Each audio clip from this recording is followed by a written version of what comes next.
Good afternoon. We're here in Treasure Island. Have a couple of important announcements. I'm joined with Kevin Guthrie. I know you've seen him a lot. Jared Perdue, Department of Transportation. General John Haas, our National Guard. We've got local officials, Commissioner Peters, Mayors Rector and Payne, and then we have Senators DeSigley and Hooper, and then Representative Jocks and Linda Cheney. I want to make sure people know. So, obviously the storm came in on the West Coast, really disabled the port in Manatee and interrupted in Tampa. So we have done a number of these fuel sites. People actually get free gas. Imagine that. So you can go in. So we've got 9 in the greater area, including like Sarasota, Bradenton area. So Tom Bennett Park in Bradenton, Plant City Stadium in Plant City, Central Lot parking lot in St. Pete, New College of Florida, Sarasota, South Florida State College in Arcadia, Charlotte Sports Park in Port Charlotte, Suncoast Technical College in Northport, St. Pete College Tarpon Springs in Tarpon Springs, and then the East Bay Raceway in Tampa. So you can go to the floridadisaster.org/updates, and it'll have all of that on there, and you can see the hours. I mean, some of them are 7 to 7, some are 10 to 7 today. Obviously, at this point, they're all open, but you'll be able to see that, and those will remain open. Even though they're bringing in massive amounts of fuel now, those sites will be open, and again, it's free. It's 10 gallons, we're trying to say, just to get as many people through, but it gives you an opportunity to be able to do that. As I mentioned, Port of Tampa is bringing in a lot of fuel. They're not at 100% yet, operations, but they're doing a lot. We were anticipating Manatee was going to be out for a long time. Kevin and Jared, and we just really wanted to collaborate to get fuel coming in. So I'm happy to report that even though there's been significant damage, we've worked with the port, the tenants and operators to get things moving. And so you are seeing fuel now come in and be unloaded in Manatee at the port there. And a lot of people didn't think that was going to be possible this soon. So we appreciate collaboration and getting the job done.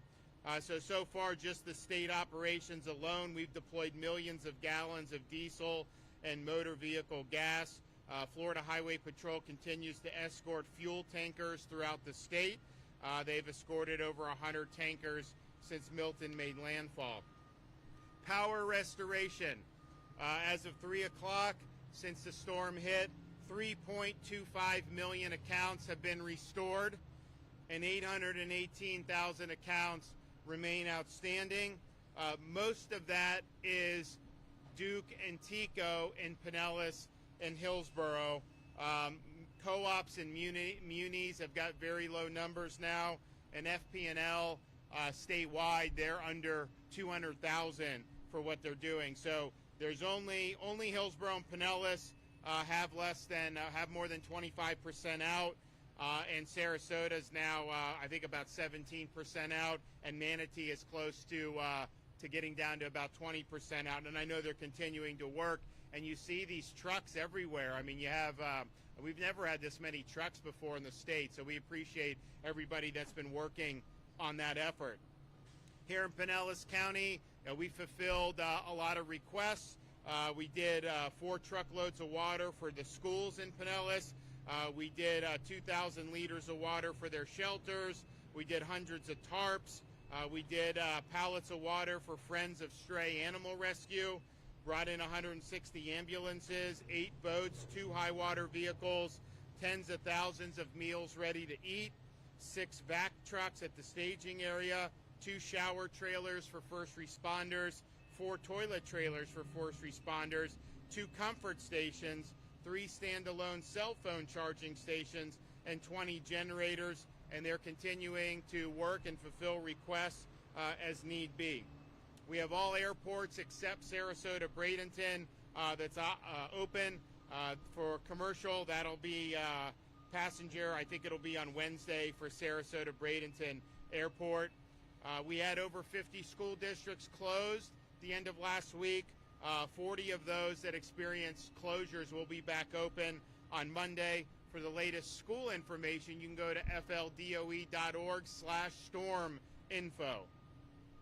Now, we've seen great jobs with search and rescue. We had the Florida State Guard, got a couple hundred people in a flooding situation. I think it was in Pasco County. I know the local law enforcement have been working, but we've had some major post-storm water rises. We were in Plant City. You go into that part of Hillsborough County, you saw a lot of things still with high water.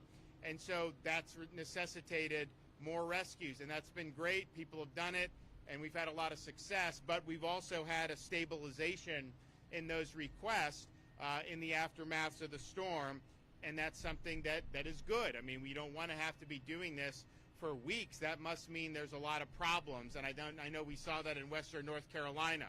So it's a good thing that that's stabilized. We got the local folks. They've got a lot going on, but we also have a lot of ability in the state to continue to make an impact even beyond the search and rescue mission. So you saw coming in out here on Treasure Island, the thing you notice more than anything is not that necessarily lines are down or that buildings are destroyed. There obviously has been damage, but you just see so much debris. People have done the debris because their homes got flooded, the businesses got flooded, and then the furniture, or they had to gut the drywall, all this stuff basically became trash, and you got to have a way to deal with that. Now, leading into Milton, we knew it came on the heels of Helene. We didn't know if this debris would be a hazard. We thought it might be. It turned out probably wasn't necessarily as much of a hazard here because the storm's strongest winds were further south, but we put a lot of emphasis on let's supercharge debris efforts to get it out of here in advance of Milton. So we had 24/7 operations. We took a lot of our trucks from the state that does things. I mean, you know, these guys help build your roads. I mean, we've got a lot of jobs we're doing normally, but we paused that and then surged, and it was about a 72-hour. And I think just in Pinellas County, they did 40,000 plus cubic yards of debris for just this small mission. So that's really impactful, and it's important. And I was glad to hear that, but there's still a lot of debris outstanding. And so we want to make sure that we get this debris done. Traditionally on these storms, the debris takes like a year, sometimes more than that, sometimes 9 months, but it just takes a long time, and a lot of it is paperwork. People are worried. A city's going to be worried about getting reimbursed for the cost. They hire contractors. FEMA has different requirements. You only get 75% normally with disasters. So then the locals got to come up with 12.5, and usually the state will take 12.5. But it just makes it things slow. So we want to figure out. We have been approved by the president for 100% debris removal reimbursements for 90 days. So we should take advantage of that. That makes it really, really positive to be able to do. But if you wait, if it takes a year, then you're not going to get the bang for the buck. So we want to step up and help out in this effort on the state. Even though it's usually done by cities and counties, we feel that we do have some resources that are not necessarily being used right now, given the stabilization of the rescue mission. And we want to be able to bring it to bear to help our communities. So today I'm directing over 2,800 personnel from the Florida Department of Transportation, the Florida State Guard, the Florida National Guard, the Florida Highway Patrol, and urban search and rescue teams to continue work around the state on debris removal. We've committed 442 pieces of heavy equipment, 655 FDOT crew members, 4 debris pickup missions throughout the impacted area already. Obviously, we're focusing very heavily on Pinellas County, Manatee, and Sarasota, particularly in those barrier islands, but not limited to that. I mean, there's debris beyond that.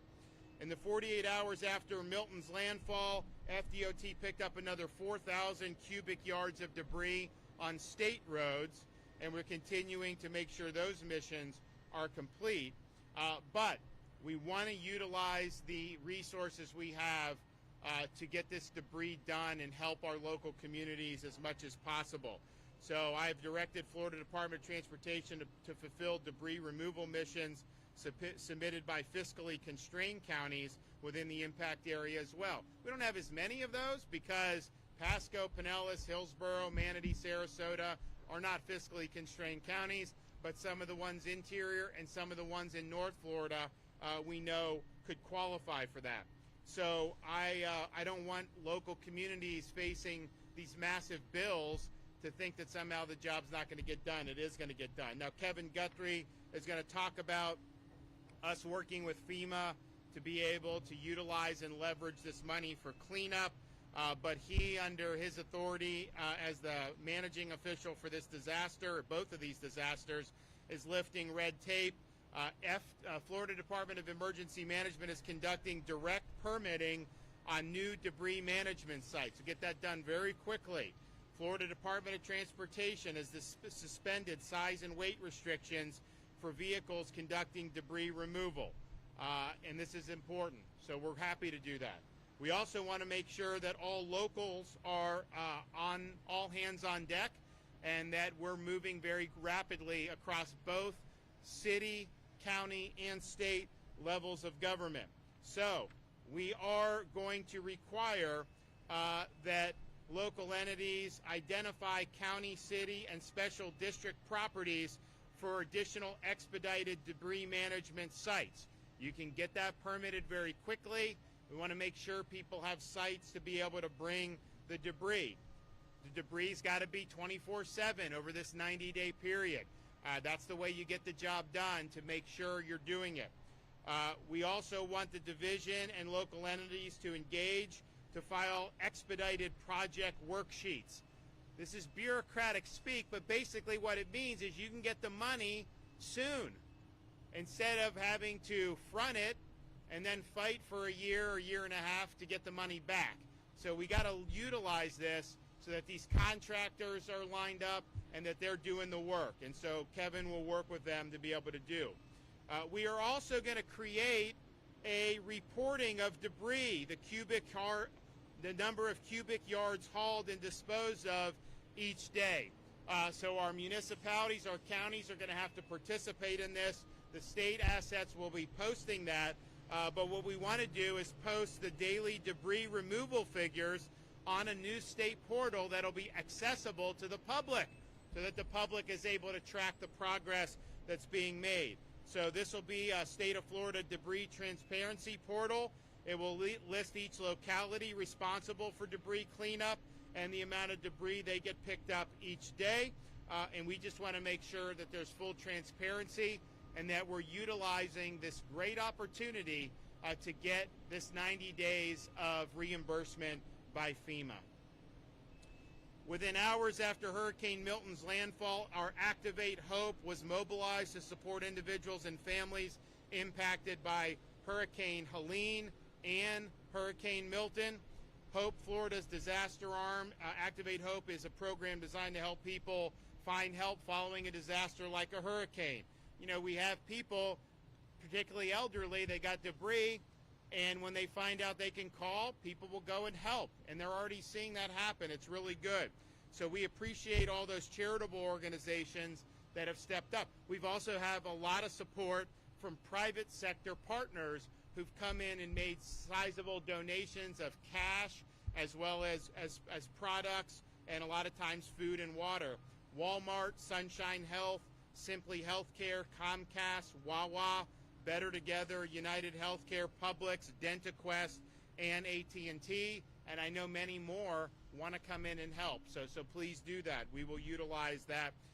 And I know Kevin's been talking with a lot of different partners about every kind of thing to come in and leverage that. The Hope Florida line is open 24/7, 1-833-GET-HOPE, 1-833-GET-HOPE. We've assisted 4,000 individuals on the Hope line since Milton made landfall. And the Hope Bus has been deployed to impacted areas each day to assist in person. Over 3,000 individuals have been assisted at Hope Bus sites so far since Milton made landfall. Today, the Hope Bus will be at New College of Florida until 7 in Hillsborough County Mission Church. It will be 2 to 5 in Temple Terrace. Pinellas County, 12 to 5, Tangerine Plaza in St. Petersburg. So New College, Sarasota, Mission Hill Church in Temple Terrace, Tangerine Plaza in St. Petersburg. You also have Hope teams that are out canvassing to help people, and we'll have Hope buses in other locations as well. So I want to thank everybody that's been involved. I know people have been working nonstop now for many weeks. We've got a lot of work left to do, but I think this debris mission is something that is important to one, just to utilize the resources of 90-day 100% reimbursement, but two, it's good for quality of life to be able to have these places be pretty again, and also for morale so that people see progress being made, because it's not easy. There's a long road that you have to go, but when people see progress, you know, they feel really good about it, and that's, you know, just the way it's got to be. So this is an unprecedented effort for the state of Florida to marshal key resources, including even our National Guard, to do swift debris removal to help local and county governments, and we will continue to do that. We've got 90 days to be able to get the job done. I know in most disasters, I mean, there's debris in some of these disasters from the past, especially in some of these other states, and they just go, we don't want that here. We want to get the job done. Okay, Kevin Guthrie. Good afternoon, Governor. I want to thank you for empowering the State Emergency Response Team and ensuring we can provide the needed support to all of our impacted communities as quickly as possible. We're going to start where the Governor talked about our debris removal. 90 days, 100%. It's time to get after it. No excuses. You've heard him talk about that. We've cut the red tape. We've cut the hours of operation. We're going 24/7. We've waived weights and measures. We can keep trucks moving. You see a lot of equipment that the state owns right out here, getting ready to get after it. But it's not just a state responsibility. This is also a city and a county government responsibility. It is also city and counties, activate your vendors, activate your haulers. This is not just hit the easy button. This is all of us. All together, we got to all get into it and get after it. So please help us with that. To help you do that, I just sat down with the cities of South Pasadena. I sat down with Treasure Island, and I sat down with St. Pete Beach. They were overwhelmed. Where do we start? I want to assure every city that's out here, all across this disaster area, every county that does not know how to even get started, call us. We'll send somebody to help you. It is worth us investing a couple of $1,000s to send some technical experts to you to help you get on the right path from the beginning. We've got to get after it, though. You got to put those requests in now. Let us know you need help so that we can come and help you. We'll fill out those project worksheets. Again, as the government said, it's very, very bureaucratic, so I'm just going to break it down. Just a plain old peanut butter and jelly, if you will. Right now, all we want to do is get your estimates. So, for instance, if there's 100,000 cubic yards out here and it costs $10 a cubic yard to get that done, I think the math on that is about $10 million. We'd write an expedited project worksheet, get that submitted to FEMA. We put in a monitoring line that's about 25% of that cost. So we're going to submit a project worksheet to FEMA for $12.5 million. We get that submitted usually within days, not weeks, months, or years, usually within days. Half of that money is in your bank account for you to get ready to go moving and get your hauler started. So we want everybody to take advantage of that. The state continues to have twice daily county coordination calls to ensure we are meeting the needs of requested resources for our communities. Search and rescue missions have pretty much finished up, except for a couple where, for example, in Pinellas County, we do have search and rescue entities that are Florida-centric that are going door to door doing one last secondary search. If you're still in need of reunification with a loved one, the Red Cross has set up their reunification line. Call 1-800-RED-CROSS. Rivers are continuing to rise, as the governor has already mentioned. We flew in yesterday. There was still some rising water. If you're in that situation, make sure you're evacuating as needed. You need to make that local decision for yourself. There are still shelters open throughout the state of Florida for you to go to. If that does happen, don't move through running water. Don't go walking through muddy water. That water could contain bacteria. If you get a scratch on your leg, you could end up being in a very, very dire situation. Assistance is available to residents who receive damages from Milton. Residents can go today, as well as Debbie and as well as Helene, and visit disasterassistance.gov, download the FEMA app, or call 1-800-621-3362. If you're a homeowner, I need you to listen to me right now. I'm not talking to counties and cities. I'm not talking to government. I'm talking to homeowners. If you've been impacted by 2 or more disasters, let's say you were impacted by Debbie, Helene, and Milton, make sure when you file your paperwork, make sure when you file your application, you talk about Debbie and Debbie only. You talk about Helene and Helene only. You talk about Milton and Milton only. If you start to transfer them over and you talk about one application that references another storm, it's going to automatically kicked out. All right? Those are bureaucrats. You can't help them. All right? But you can help yourself. You can help yourself by keeping it simple. Just talk about one storm at a time, reference only that storm. That's going to help you a long ways. Please make sure, I've already said that, as you continue to take your own recovery actions in your home, remember to wear appropriate safety gear and clean up responsibly. Don't touch any hazardous waste. Make sure you don't touch any power lines. If you, especially in this area, I've heard this from all the city managers, we have an older community. If you have no business getting on a ladder, don't get on a ladder. If you have no business operating a chainsaw, don't operate a chainsaw. Call Crisis Cleanup. Call 1-833-GET-HOPE. We'll send volunteers to your house and help you with it, free of charge. Somebody comes to your house and they want money, they want cash money, tell them to go pack sand and leave, all right? Time to leave. Nobody should be doing that. Do not pay anybody anything. If you require, before you hire anyone, make sure you check their license, myfloridalicense.com, myfloridalicense.com. If you find somebody who's representing themselves as a licensed business and they don't have a license, make sure you call the Department of Business Professional Regulation or the Attorney General to report that individual.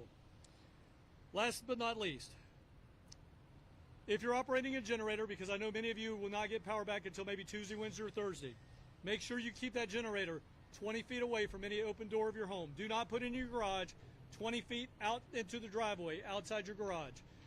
Make sure that when you run out of gas, you let it cool down for 20 minutes. And then if you have invest $20 and go get you a carbon monoxide alarm and put it in your house. That could save your life.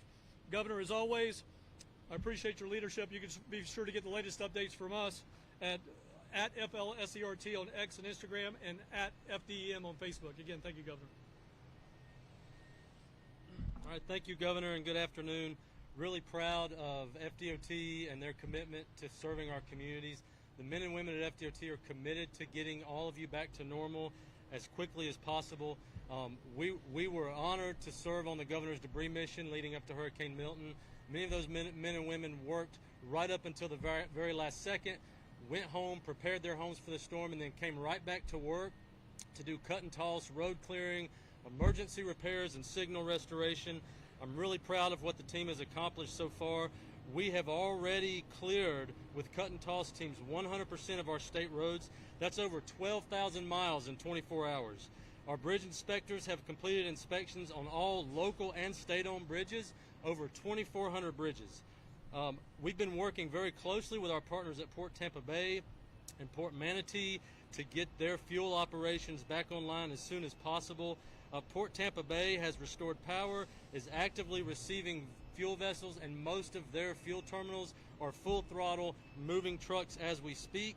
As you heard from the governor, we also worked with Seaport Manatee. We thought they were going to be closed down because of all the damage for a long time.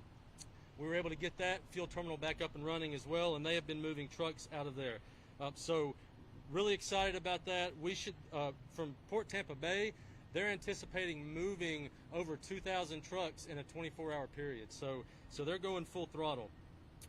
With cut and toss done, with signal restoration done, we've deployed over 400 generators to traffic signals to get those up and running so that people can move around while power continues to be restored. So we're shifting our focus back to debris. The governor has once again called on us and all state agencies and all of our resources to get the debris removed as quickly as possible. That's exactly what we're going to do. We're committed to that mission.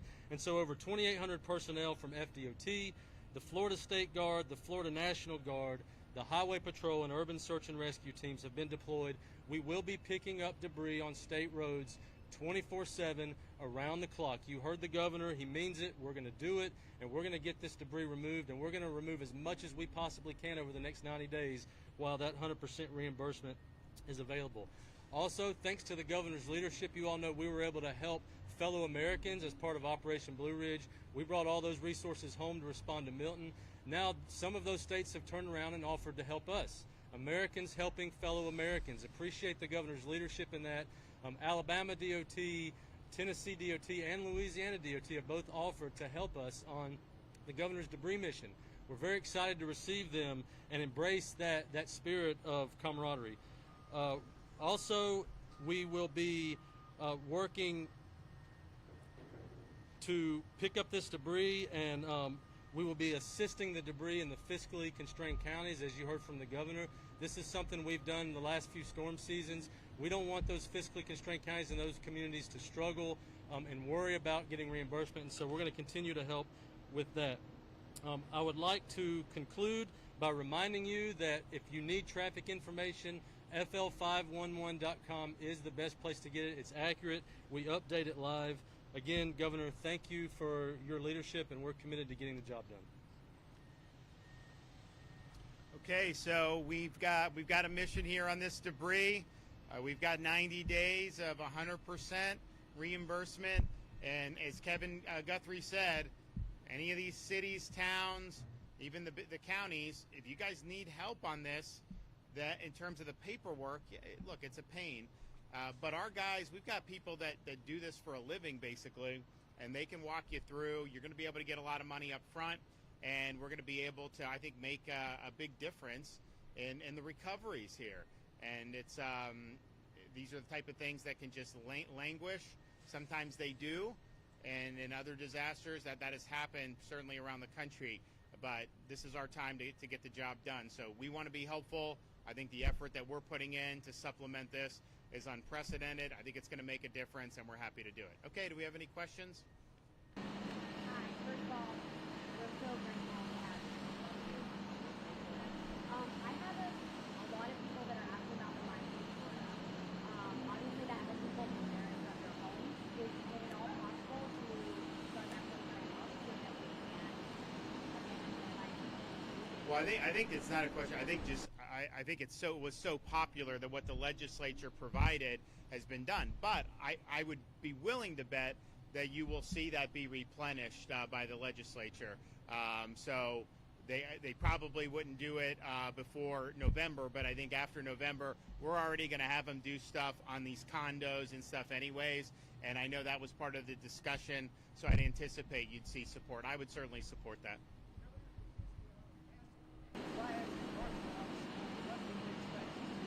Well, so the question is gas in North Pinellas County. So we opened a fuel depot in Tarpon Springs, there at St. Pete College, Tarpon Springs.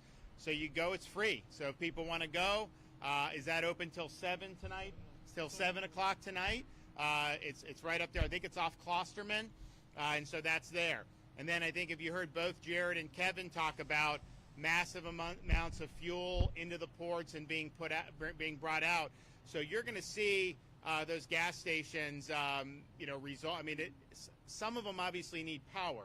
So if they don't have power, now we've offered generators. I know we did 3 generators for. We did 19 throughout the entire area. Okay, so we've responded to gas stations. Yeah, they're supposed to have generators. Like, unless you're a little rinky-dink, you're supposed to have one. But I guess the way they wrote that law years ago, it's easy to be able to get in loophole.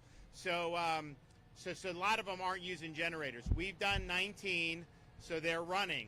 Some of these others, if they don't have a generator, we're willing to help.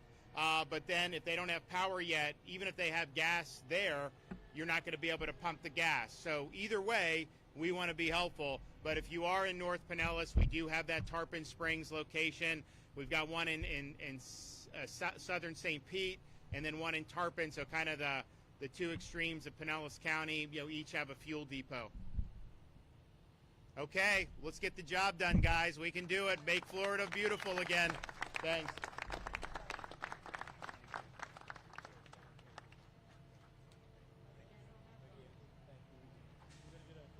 Thanks, Jared. Thanks, General.